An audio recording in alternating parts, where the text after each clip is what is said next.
Goeiemiddag, dit is Sondag die 11de Januarie en ek is Morney Botha en ek rapporteer vir Koepel TV van hier uit Amerika. En op die oomblik kyk ons na 'n grootskaalse revolusie wat in die gang is in Iran.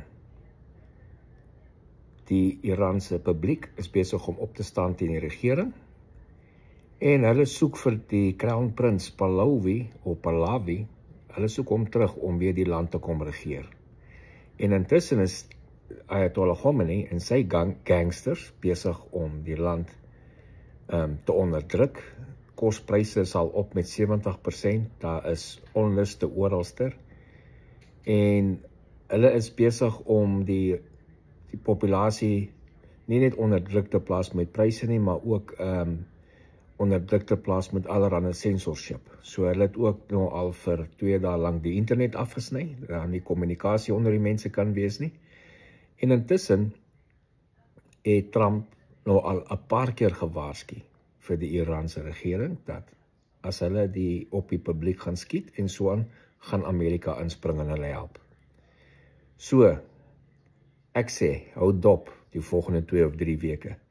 Die kans op die oomblik is baie groot dat daar 'n strike op Iran gaan wees van Amerikaanse weermag af. En miskien ondersteun deur die Israelies of deur die Britte of iemand, maar definitief die Amerikaanse weermag gaan heel moontlik 'n strike doen in Iran binne die volgende 3 weke.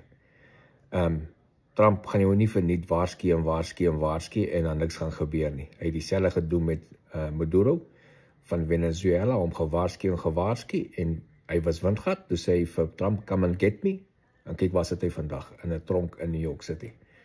Nou, die Amerikaanse weermag gaan nie ingaan om daar ouens gevangene te neem, die Ayatollah en sy maatjies nie.